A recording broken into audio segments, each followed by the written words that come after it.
What's good, guys? LM7 here, back again with another review. This time we're taking a look at another Rebuild the Galaxy set, Season 1. The big boy set of that show so far, the Dark Falcon. Alright. So, right off the start on the box, the Rebuild the Galaxy logo, it's got these, colorful borders on it. I kind of like the colors, even if I don't care so much about the show. But maybe one day I'll take a look at it. Ages 10 plus, 75389, the Dark Falcon, 1,579 pieces from Rebuild the Galaxy. Got your minifigures, got your front box art, and on the back, it's got all your classic stuff. All kinds of features that we will look at, of course, in a second. So, basically, to start off, any reason that they can make a new Playscale Millennium Falcon, they definitely will. So with that said, at first I was like, do I really care? But I thought it was silly in the regards of, well, now you can have the whole spectrum of monochrome. You have the Kessel Run Millennium Falcon, which is white, the regular Millennium Falcon, which is gray, and now this Millennium Falcon that's black. So, for that reason alone, I thought it was interesting enough. And, while I certainly don't usually buy another Millennium Falcon, it's one of the few sets over the years I've skipped repeatedly because I just don't feel I need another one. Because of the different color and because I missed the episode 9 variant when it came out, I chose not to get that one, and it had the new panel design. So I wanted to actually see for myself how that one worked, because this one is similar in that regard, where it isn't a bunch of little panels. It's like they made them bigger and slightly rounder with new pieces. Anyway, I'm getting off topic. It's cool to see a different colored Millennium Falcon, I guess, which is obviously the reason they made it, and it's probably prominent in the show if I had to take a wild guess. But what does it cost? It is $179.99 in the US and $240 in Canada. So it's your pretty typical, slightly bigger than flagship set because it's a Millennium Falcon price. And they've kind of been going up ever since the first one. I think the first one was like 140. So, and that was a long time ago. That was like 2009 or 10. So as far as like price increases, we hate to see them, but compared to other sets, it's not the worst. And almost 1,600 pieces, it's fairly close. But I feel like this Millennium Falcon actually has like, well, as far as Millennium Falcons goes, it has enough bulk to be worth that kind of money as far as play sets go. All right. So last thing about price, if you're on the fence and you still haven't gotten this or whatever, obviously, like I say with most sets, if you can find it on sale, sure, snag it. But it doesn't have to be a crazy discount to feel like you're getting your money's worth this time around. Definitely better than the new sets this year, as far as like heft to them. Speaking of heft, you got a humongous book for this one. I say it every time. I hate the white background, but whatever. But a humongous book. And when you finish, and Darth Vader tells you finished, 327 pages. So it's going to take you quite a while to do this, whether you're an experienced builder or not. Expect to put in a couple hours for this bad boy. And, if you're newer and this is your first Millennium Falcon, take a break. It's not the end of the world. I used to think it was the end of the world, but it's really not. So, a really hefty build that you probably should do in sessions, just overall, I think. But 300 pages. That's a novel-sized book. The books over there have less pages than that, and those are real books. So, all right, on to the minifigures, which is probably the craziest part of this set, and if not the reason most people got it, if they don't care for the Millennium Falcon itself. So, starting off, you have Beach Luke.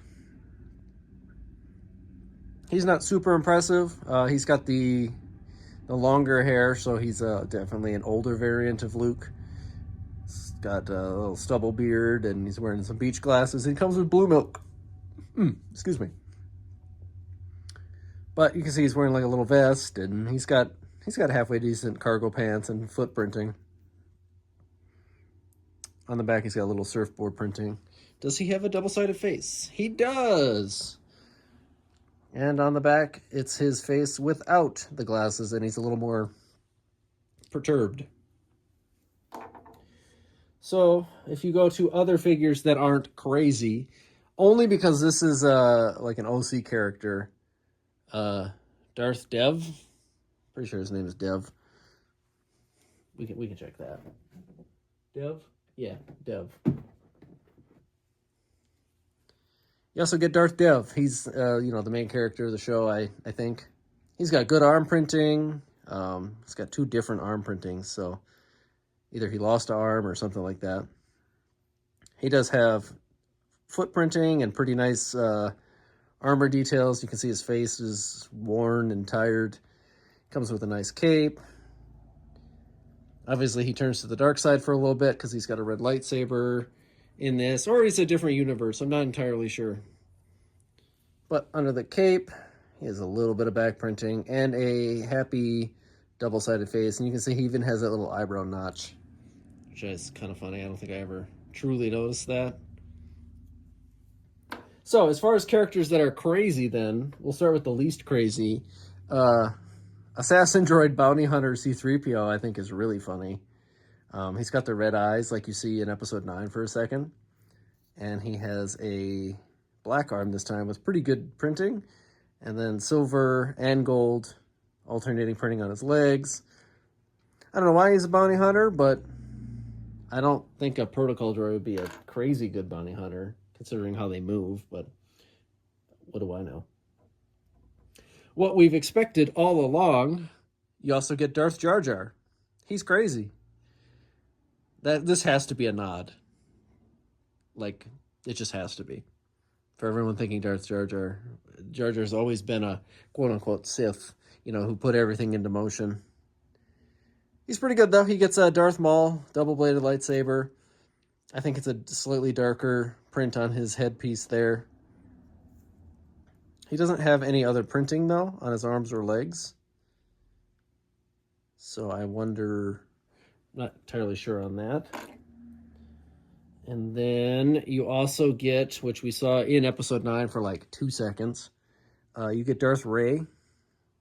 Which, as far as minifigs go, she's not super crazy, but like, the fact you actually get her in a set is kind of cool, I guess, if you care for that.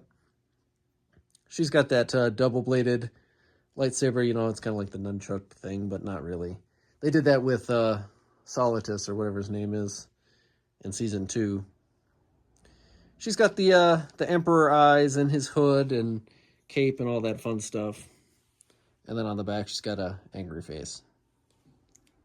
And then the most sought-after character, who's worth a good chunk of money nowadays, you got Jedi Vader. Which I was thinking about this before I started filming. How would you even get this to happen? Because unless Obi-Wan was evil, they wouldn't fight on Mustafar, and he wouldn't become Darth Vader, and unless the Emperor's good. But then if the Emperor is good, does Rey still become bad? Who knows? I'm overthinking it. But Jedi Vader, he's really cool. Just white Darth Vader. He's got good printing. Just a highly sought-after character that turned out pretty well. He doesn't have a double-sided face, but he does have, like, old Anakin face underneath, where he's not all burnt and... So he's not all burnt and beat up, so why does he need the Darth Vader suit? Who knows? I mean, I guess you do if you watch the show, I suppose. A little more than I do, anyway. enough rambling. So you got some cool figures alone, if that's what you care about in a set. And then we have the Millennium Falcon itself. It's the same size as all the other ones. They haven't really changed the formula on how big these guys get. Who knows? Maybe the next one will change it up differently. But on the outside, there's not too many different, features. You have some shooters in the front. We're not going to shoot those. You know why? We'll lose them. The radar dish is now a laser cannon, obviously, because that just makes sense, right? And it's on a swivel, so it does move. That's pretty cool. You get some little bit of detail here and there. It's not anything crazy, but for playset, it's not bad. And you can see there's a couple stickers here and there. There's a good amount of stickers on the inside, so if you care about that, just note that there's a good amount of stickers. You can see one there, and this gun swivels. That's what I was trying to show off. But I don't think any of the stickers are super necessary. Probably the cockpit. I don't remember if it's a sticker or not. But if it is, then that's probably the only one that truly matters if you care. On the underside, you don't get too much. You can see it's pretty bare bones under here, which is all right. You do get landing gear, and it doesn't move this time. I don't think it's ever moved, actually. But the only downside I could say is they didn't give you the accurate number of landing gear feet. But I suppose you can overlook that because it's a variant of the Falcon. It's not even real, so you can just pretend it doesn't need to be. But you do get a little gun on the underside, and it does have a little swivel joint, so it can move up and down. All right. So, actually. And then on the back here is your engines. They replaced the blue with red, which I think looks pretty cool. Fits the whole scheme of things fairly well. And I just like how they build that. I thought it was fun. But as far as builds go, it isn't super different than the other ones, if that's what you were wondering. So I'd imagine if you have the Episode 9 version, the gray one, it is probably the same build, more or less. All right, so what does it do? Well, you can take the cockpit off pretty easily and put a figure on there. It says you can fit 2, but that's obnoxious, and I'm not going to do that. Solely because, we have big fingers around here, and we're just not about that life. So, as strange as it looks, I usually put Luke in there just so you don't lose him. But he fits nicely. No issues there. All right, and then if you push down here in this little groove that you can't see because I moved it, that's how you fire the shooties. Like I said before, we're not going to do that, but you can shoot them. And then just like all the other Millennium Falcons, you're going to start folding your panels up, and then you can see inside how it looks. And here is the front little section. It has a couple beds. It has a little throne chair for Emperor Ray, and then a good amount of space, and then a clip where you can store the other missile, which I thoroughly enjoy. And the throne does come out nice and easily, and you can put Ray in there. And we will do so because that's where I like to keep her. But she fits nicely. It's a decent little throne. I thought it was a nice nod to include it in the Falcon itself. So there she fits on in there. And then we can put, they have little footrests on the beds. Fairly simple looking bed, obviously. But they just fit nicely on the bed. I'm going to put C-3PO there for no real reason, but he's going to go there. I'm going to put Dev in here too. The dudes can actually be standing and everything's still shut nicely, which you'll love to see. So you can also open up the top just like most of the Millennium Falcons. And you have your little control panel that you pretend that they're controlling the blasters in the top and bottom. And it has two little red squares where your minifigures sit, and they still fit in there. I don't have any good figures to put in there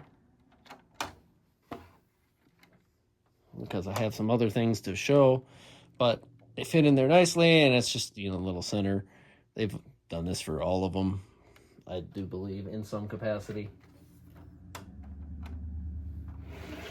And then you get to the back, and just like the rest, it opens up, and you can see they're on little bars this time, not clips.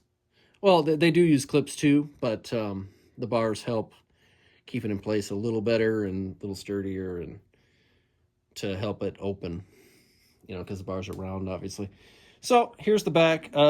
Isn't a ton. Like, they give you plenty of room to put your guys, and you know, there's no lack of imaginative play you can put into this one. So over here you have a little gaming console. That's funny. That's where good old Darth Jar Jar is going to sit. They give you a little controller and a couple benches, and they're probably chairs, realistically.